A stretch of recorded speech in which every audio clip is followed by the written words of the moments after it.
Hello everyone, good evening and welcome to Roma Theory. 3 games to go. 3 finals to be played to try and achieve Champions League football. Atalanta tomorrow, Genoa next weekend, and then Empoli in the last game week of the season. It has gone by so quick. I keep on repeating this, but the more I think about an entire season being over, I get good. This season went by this quick, and I'm not even exaggerating.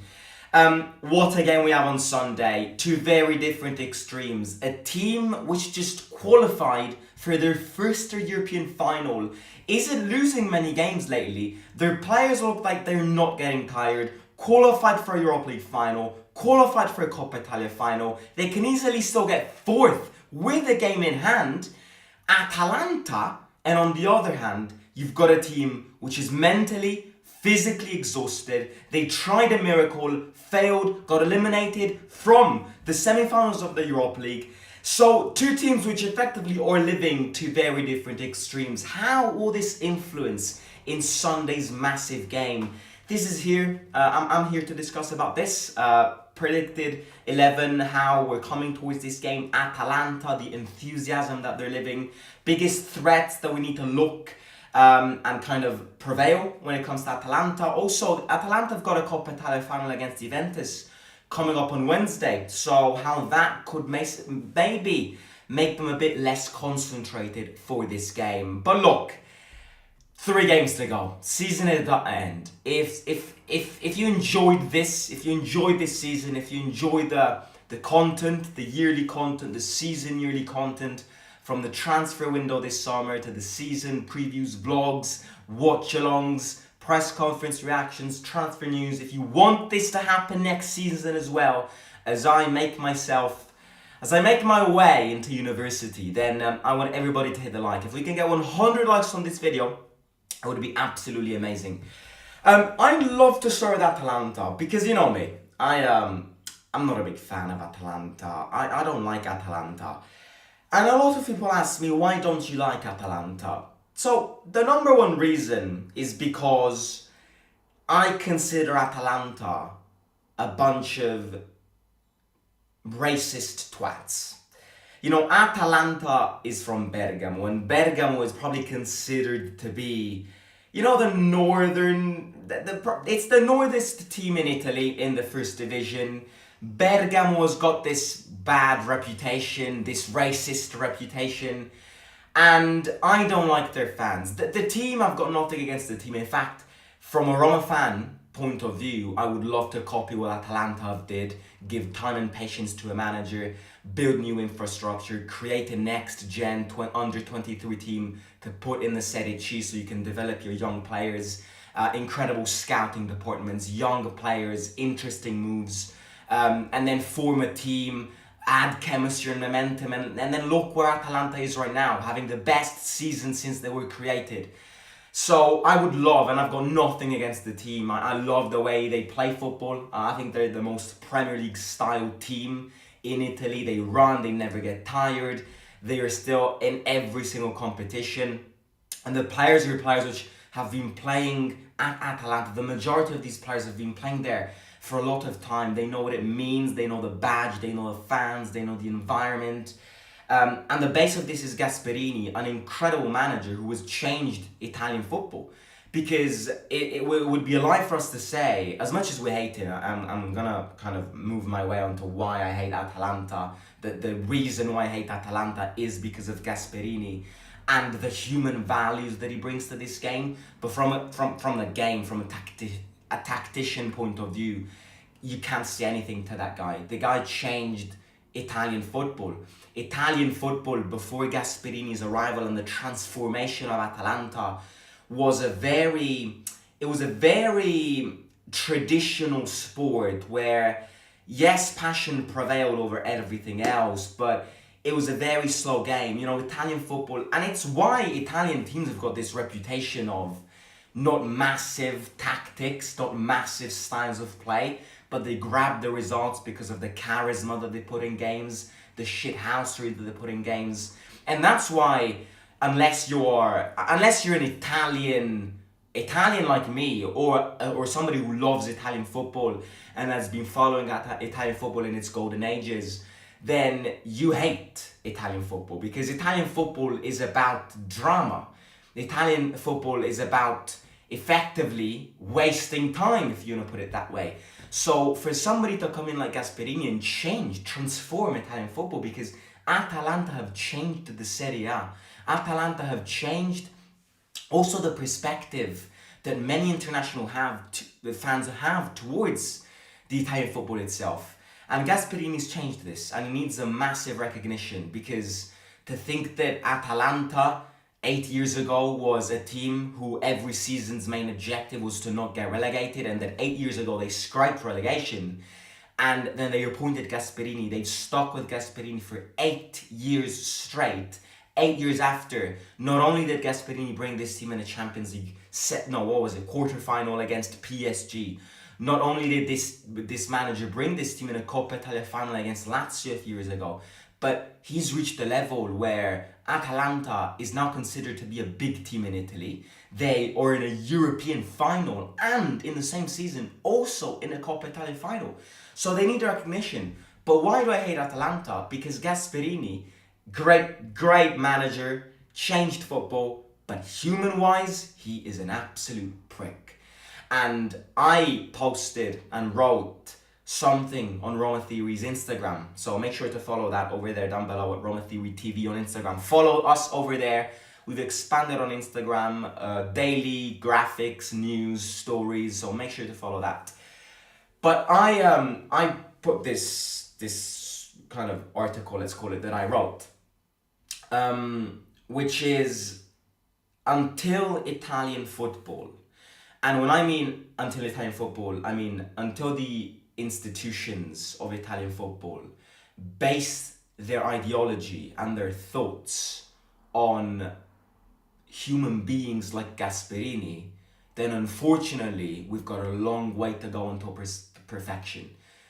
Because if we still base, if the leaders of the Serie A organization base their thoughts and their ideas, and thus the evolution of this brand, around people like Gasperini, Lotito, Casini, then, my friends, we can wait here as long as we want, but in our lifetime, we'll probably never see this league improve. Because Gasperini, on the pitch, is a genius. Outside, he's about as smart as an 8-year-old when you ask him the 9 times table. He's an idiot. He's an absolute idiot. And he's an arrogant idiot. Because after that Salernitana-Atalanta game, Gasperini got asked, what do you think of this game that Atalanta have in hand against Fiorentina that will probably be played at the end of the season? And Gasperini said, it's not our fault that that game has been postponed and will probably be played at the end of the season. It's now been confirmed that that game will be played the 2nd of June, so season already over. It's not my fault. The reason the Atalanta-Fiorentina game was suspended was because it was a very serious matter. Unlike a code yellow in the Roma game against Udinese. So he basically said, well, I've got the rights for that game to be suspended because it was a very serious matter, because somebody died. Why did they suspend the Roma game when somebody didn't die? Gatendika. So that's ridiculous. Like that makes you want to throw up. And to think that Gasperini represents Italian football, to think that Gasperini and Atalanta have quite a large say, especially now that they've developed a brand in the institutions of this league, makes me want to throw up. Because until we let these people speak outside of the football pitch, we will show the world how incompetent we are. And this answer comes after De Rossi multiple times have said how this game that they have in hand shouldn't be played at the end of the season because it falsifies the entire league. De Rossi never blamed Gasperini. Shout out to Gasperini for bringing Atalanta where they are now, and thus in a position where that game can't be recuperated anytime soon. De Rossi never blamed Gasperini. De Rossi never attacked you, mate. De Rossi attacked the institutions here. So I'm not sure why you're getting all pissed and arrogant and bitchy about, because nobody ever doubted you. Everybody doubted the organization of this league. And that's why I hate Atalanta. So for me, as I said yesterday, to choose who to support in a Europa League final between Atalanta and Bayer Leverkusen, it's like choosing between drinking piss or eating shit. It is, because I hate both of them. But moving on, Atalanta play well. That question which I ask myself is, how on earth can Atalanta keep this rhythm? They are in a Coppa Italia final, Europa League final, and they could get fourth. Like, how on earth can they possibly win every single game? They will have to lose some points and some games, because it's not possible that a team wins so many games whilst playing in so many different competitions. Atalanta have got a young team that doesn't feel fatigue. And also when you win games and when you qualify for finals, you don't tend to feel the fatigue. So it's going to be a hard game. I think it'd be very surprising if Roma were to win. I've been saying this since a few weeks now. It's a game that we never managed to win. The last time we won in this ground, it was with Mourinho 4-1 before Christmas in the Conference League year. After that, I don't remember the last time we won in this pitch. It's hard, it's a tough pitch against a very hard team to face. Cup Miners, Scamacca, Di Ketelaar, Deron, what's his name? Carnesecchi in goal, Hien in defence, Gimisti in defence. They are all players which are living a massive moment of confidence. And Lookman, they've got quality. They do. They've got quality. But again, they don't have a standout player. They've made this team from scratch. They bought Cup Miners from 8 million from AZ Alkmaar. Now he's probably worth 40 million. So it's the way this team is being created. Lookman, they bought Lookman. He was a scrap at Fulham. If you know, you know. He missed that terrible penalty against West Ham during the pandemic where he tried to chip it, and it was probably the worst penalty the history of football has ever seen. They built this team with creativity and courage. And this just puts to mind that nowadays, if you want to succeed in football, you either have a team of titans that doesn't play amazing football, but oh well, they're good enough. In this case, Real Madrid. Real Madrid don't play spectacular football. Real Madrid are where they are and are the best team in the world and continue to be the best team in the world. Yes, some people would say with referees, but because of the talent that they have. So nowadays in football, you're either forced to be Real Madrid and have a team with Vini, Bellingham, next season Mbappe, or a team which doesn't have world-class players but plays good football. This is why teams that don't have a good style of football and teams which at the same time don't have world-class players don't succeed nowadays. So it's not a surprise if us were saying, we have to move on from those parking the bus tactics, because at the start of the season those tactics brought us to 9th position. So this is the recipe for football nowadays, and Atalanta don't have world-class players. Atalanta just play good football. So I think it's going to be a very, very hard game. And also, we're mentally exhausted. We've just been eliminated. It's going to have a knock-on effect. But this game is so important, my friends. This game is massive. You win this game. You win in Bergamo tomorrow, and you're 80% going to be playing in the Champions League next season. If you beat Atalanta tomorrow, you are 80% going to be playing in the Champions League next season. That 20% only consists of you not fucking up against Genoa at home and Empoli away. Which, by the way, Empoli away is a very fuckable game, because if Empoli still need to save themselves and their safety depends on that single game, it's going to be a brutal one. But of course, the toughest one is Atalanta. So if you win, then we would need a disaster class not to be playing in the Champions League. Even if Atalanta win the game in hand, if we beat them on Sunday and win the 2 remaining games as well, you're mathematically in the Champions League.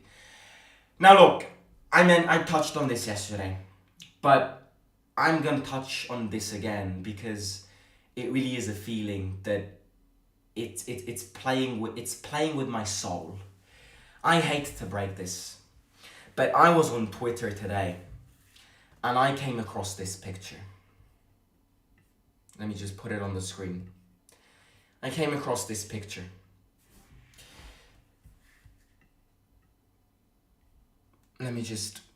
This picture over here. Pots of teams that we potentially could be playing in the Europa League next season. And I look at that picture and I'm like, I need Champions League money. I need to be playing in the Champions League. But I look at that and I'm like, next season I can really win Europa League. Because the Sharks of the Champions League won't get relegated anymore. So there. Really, it's such a weird feeling where I'd be tempted to say I want to play the Europa League again next season, book my ticket to Bilbao because I know that I will be playing in Bilbao next season, and then the chances of me lifting the Europa League trophy are big next season.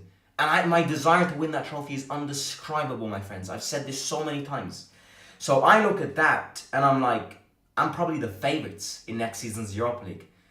Maybe not the favourites, but certainly no team is definitely better than me.